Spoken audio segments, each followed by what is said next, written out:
उनकी पसंदीदा फिल्में दी टाइटन, दी गुजर का खड़ा, दी मौला जट, दी नाम मालूम अफराद, दी बुखड़ा। अच्छा, उनके खाने भी उन्होंने जो खाना उन्हें पसंद आता है उसके शुरू में भी दी लगा दिया। दी दाल माश, दी भिंडियां, दी करेले, दी आलू कीमा।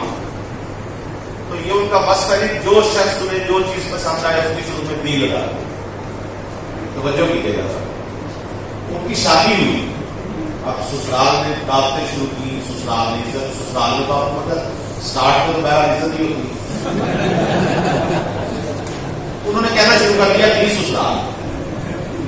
यार आज मैं दी ससुराल वाल गया था, दी ससुराल ने मैंने घड़ी दी, दी ससुराल वाले मैंने सूट आया, दी ससुराल की क्या बात है। अब उनकी शादी हो चुकी है 18 साल। ससुराल के साथ दी वो अब भी लगाते हैं, लेकिन अब बाद में लगाते हैं।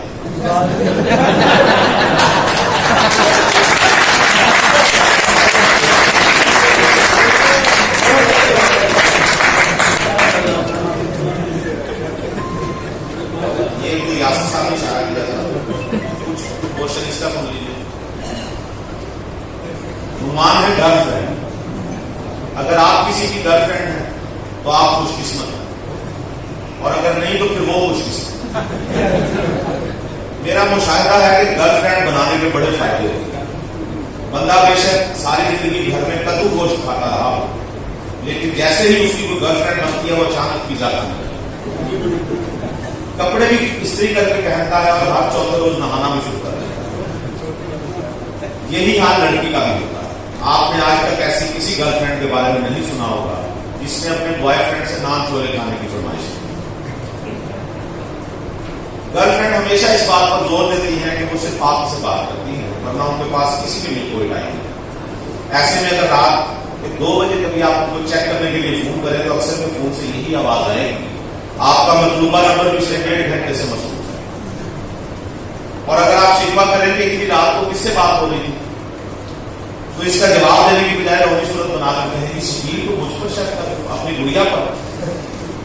और शकील साहब जाहिर बात है इस जज्बाती होने से कहां महफूज रह सकते हैं, लिहाजा फौरन बदियाकर कहते हैं कैसी बात कर रही हो जान, मैं अपने बाप पर शक कर सकता हूं।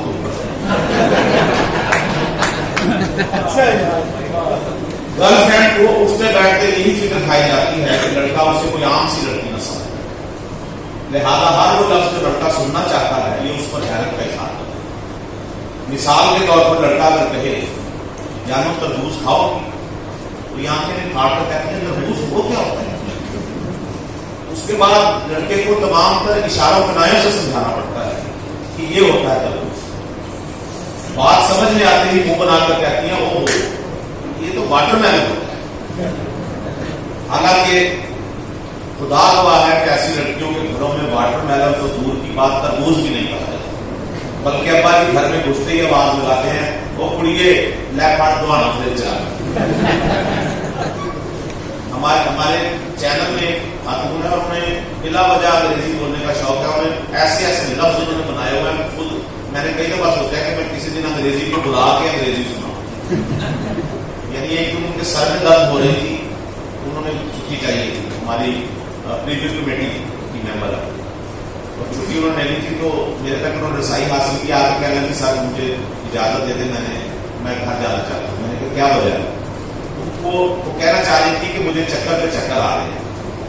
इंतहाई इत्मीनान से करीब आकर बोले सर मसला मेरा ये है मुझे राउंड पे राउंड आ रहा है। सीधा ही क्या तो मुझे चक्कर पे चक्कर आ रहे हैं। इससे पहले एक दफा खाना खा रहे थे तो उनकी कहीं तेज मिर्चें थी तो जुबान उनकी उससे जल गई। तो मैंने पूछा, मैंने कहा कैसा था पिज्जा, कैसा था? क्या नहीं सर बहुत अच्छा था लेकिन मिर्चें बहुत ज्यादा थी, मेरी लैंग्वेज सड़ गई। तो मैं ऑफिस में जो उनसे हाथ बांधने कहता हूँ, मैंने कहा बीबी मैंने तुम्हारी तारीफ कभी नहीं पूछी, लेकिन ना सिर्फ पंजाबी में बात कर लिया करो, उर्दू में बात कर लिया करो, लेकिन इंग्लिश ना बोला। तो हमने एक ट्रांसलेशन थी, उसमें मैंने कहा यार दिए होते हैं जिनको पंजाबी में दीवा कहते हैं। तो उनको मैंने जो मैनेजर था हमारा डिजाइन मैनेजर, उनको मैंने कहा यार इसमें ना इनको दिए नहीं मिला, तो कोई दिए का अच्छा सा डिजाइन देखें कोई अगर मिल जाए। उसी लड़की को, उसी खातून को, खतरनाक खातून को उन्हें कहा गया कि आप नेट से ढूंढे दिए। वो नेट से ढूंढे या मिलाकर उनको कॉल आई कि सर वो तो दिए तो नहीं मिले। नेट पे दिए नहीं, ये कैसे हो सकता है, दिए का इमेज ना हो। मैंने कहा आपने क्या ढूंढा है, दिए लिखा है, नहीं सर इंग्लिश में लिखा है। क्या लिखा है, कहने लगी सर गिफ्ट लिखा है। गिफ्ट क्या हुआ, कहने लगी कहते नहीं वो फलां शख्स ने इतने पैसे दिए, ये तो गिफ्ट ही हुआ। तो ऐसे कैरेक्टर्स हमें दिन रात मिलते रहते हैं जिससे मेरा काम आसान हो जाता है। इनको मैं सच्ची बात है, मुझे जब भी ऐसा कैरेक्टर मिलता है, मैंने दिवाचे में भी ये लिखा था, मैं चाहता हूँ कि उससे 2-4 मिनट बातें वो थोड़ा सा खुले, वो मेरे लिए बात काम कर। इसी किताब में से एक छोटा सा पैरा हुआ,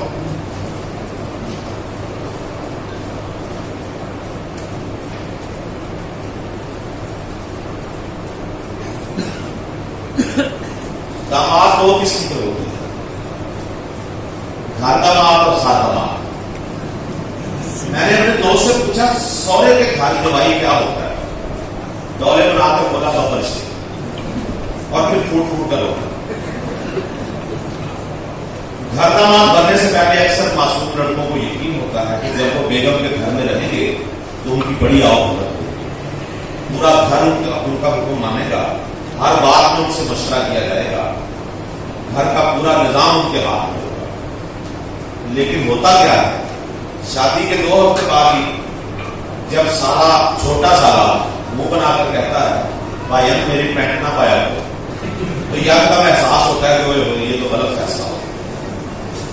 घर दामादी का सबसे बड़ा फायदा ये होता है कि इंसान न सिर्फ अपना काम खुद करने का आदी बन जाता है, बल्कि दूसरों का काम करके सवाब भी हासिल करते हैं।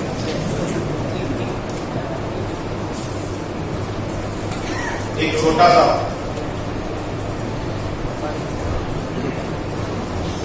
ये जो तवज्जो कीजिए जरा, मैं खास तौर पर वजी भाई से गुजारिश करूंगा, आप सबसे एक चैनल अवार्ड से सुनिएगा। कॉलम फर्ज कीजिए,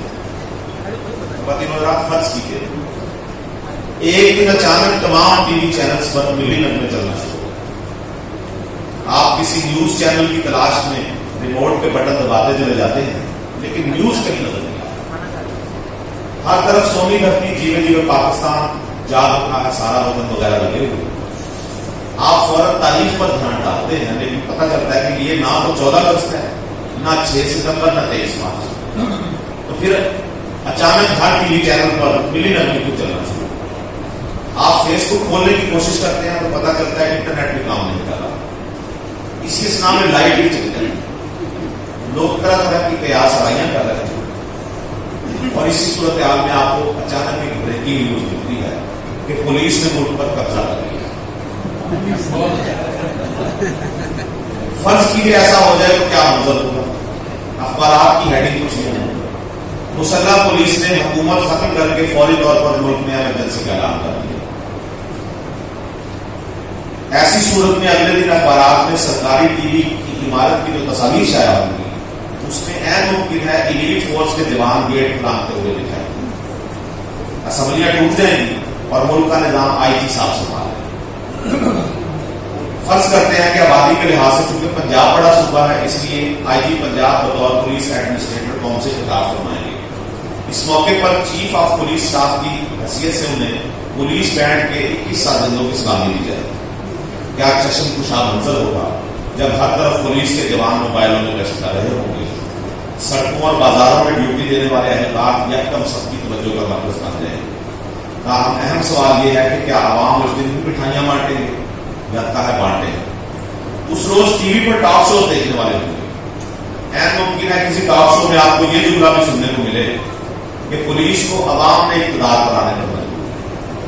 फिर हर जगह पुलिस अहलकार ही नजर आएंगे।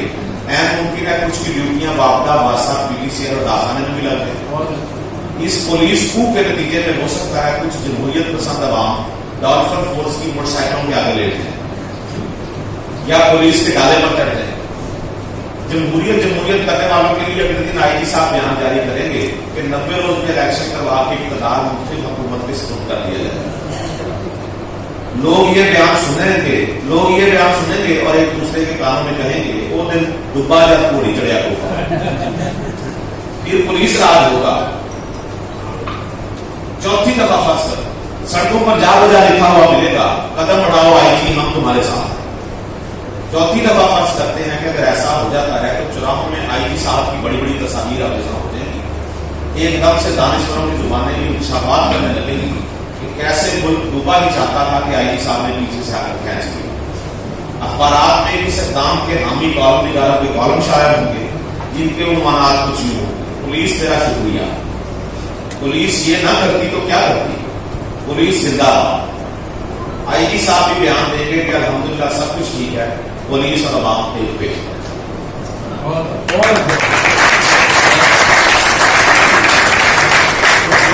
जो यासिर साहब ने फरमाया वो मैंने कालम के शुरू में अपनी किताब के शुरू में लिखा है कि ये मेरी माशूक का मैं इनका आशिक इसलिए कि मैंने सच्ची बात है फिर तहाशा इनसे सीखा, मैं अभी इनसे सीखता हूँ। मेरे बहुत से ख्याल जैसे रजी भाई ने बताया, मैं बहुत कुछ और सोचता था लेकिन इनके साथ इनकी हमराही में वो मुझे अपने ख्याल तब्दील किया। मोहब्बत का एक समंदर है। कासमी साहब मोहन या यासिर साहब, मेरा इनके साथ ज्यादा इंटरेस्ट है। लेकिन बाहर जाना होगा, पिछले दिनों हम थाईलैंड गए थे ज़ियारत, वहां भी यासिर साहब हमारे साथ।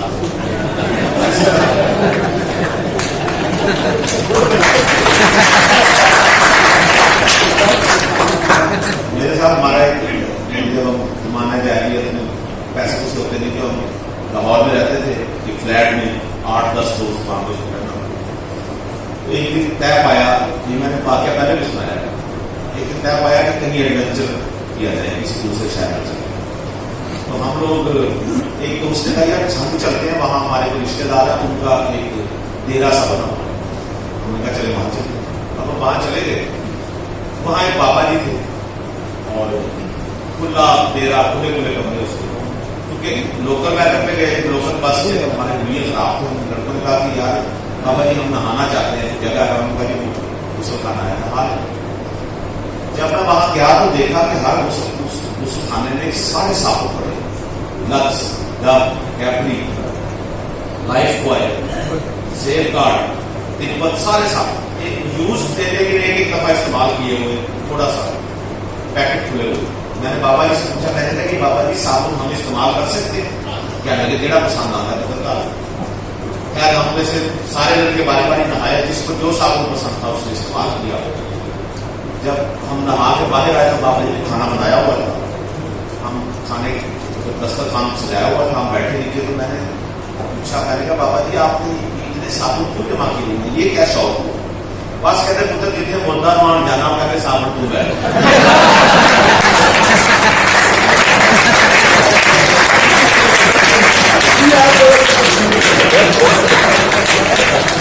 हमारे हाथों से वही जो लुकमा था नीचे गिर गया, पास एक नहर की पता नहीं कितनी गहरी पुकारा, सामने अल्लाह तआला को उसमें सलाम दिया। ये मैं सच्ची बता रहा हूँ, जिंदगी के ये वाकयात, ये छोटी छोटी बातें कभी जब शेयर करने बैठते हैं तो हमें पता चलता है कि यार ये जिस बंदे ने ये जुमला कहा या जैसे कहा।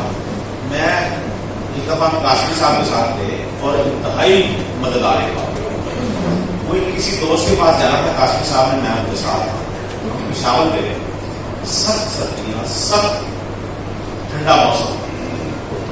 वहां पता चला कि एक साहब है, उनका जो मुलाजिम है वो घर में होगा, उन्होंने कॉल की कि आप चले जाए, आप वहां ठहरे, मैं कल पहुंच जाऊँ। खैर हम दोनों पहुंचे तो वहां कासमी साहब ने बैल दी, मुलाजिम बाहर आया, वो हकलाता उसकी प्रॉब्लम। तो कासमी साहब ने कहा अस्सलाम वालेकुम, उसे जवाब नहीं दिया। कासमी साहब क्या कहते हैं मूड नहीं होगा उसका जवाब नहीं देगा, इस्लाम का भी जवाब नहीं देगा। खैर बताया हमने, वो खामोशी से हमारा खाया सामान अंदर चल पड़ा। जब अंदर हम पहुंचे तो कासमी साहब ने उससे पूछा, खान साहब बाथरूम किस तरफ है? वो ऐसे करके मुड़े कहने लगे वालेकुम अस्सलाम। पता ये चला कि वो जो पहला सलाम था उसका जवाब अब जाकर को सुन पाया। ये दरमियान में इतना पीरियड उनका मौजूद है। सो जिंदगी के ये जो वाकयात सीखे, उनको बयान करने का तरीका सीख रहा कासिम साहब। मैं ये समझता हूँ ये सारी किताब जो है ये सिर्फ फर्जी वाकयात पर मबनी नहीं है। हाँ, किसी वाक्य में किसी का नाम तब्दील कर दिया हो तो ये अलग बात है, लेकिन ये सारे वो वाकयात हैं। मैं सच्ची बात कर रहा हूँ, जो हमारे साथ यहाँ मुल्तान में नवाज शरीफ दिन साहब बैठे हुए हैं, हम डेरे पे बैठते थे और वहाँ पे लूडो खेलते थे। नवाज शरीफ दिन साहब के पास एक साइकिल होती थी और हमें पता चलता था कहीं मुशायरा था वहाँ पे, इन्होंने साइकिल पे हमें ये चूंकि हमें साइकिल इस सूरत में देते थे कि मैं बैठूंगा तुम चलाओ। नवाज शरीफ नदीम साहब माशाल्लाह का दिन का देखें आसमान को झुकता हुआ कहता है, बल्कि मैं इनको कहता हूँ, मैंने कहा आपको कई दफा ना तुम मोहल्ले की औरत पीर के पास आ जाती थी कि ये मेरी बेटी एयरपोर्ट उसमें एयर होस्टेस है, इनको उसने देनी पड़ती है, बेटा इधर से भी जहाज निकलेगा उसको खाना पकड़ा तो नवाज साहब हमारे उस दौर के दोस्त हैं, सच्ची बात। लेकिन मैं हमेशा से ये कहता हूँ, जो दोस्तों के दरमियान हम बैठते हैं तो ये हमारा अंदाज नहीं होता, हमारा अंदाज कुछ और होता है। हम जैसे आप बता रहे थे ना कि नीचे की बात, हमारे कुछ दोस्त हैं जिसमें आप जानते हो दोस्तों को जो पक्के दहरी है, यानी उनसे आप मतलब मजहब में जार दहरी है। तो एक दिन बात हो रही थी कि हम कहाँ जाएं, कहने लगे यार असी कितने जाएंगे, हमारे लिए कोई जगह ही नहीं बची जहां कहीं बैठ जाए कोई डिस्कस कर सके, बड़े परेशान थे। मैंने कहा आप सारे मिले, सारे दहरिए मिले और एक सोसाइटी बनाई जिसका नाम है दहरिया टाउन।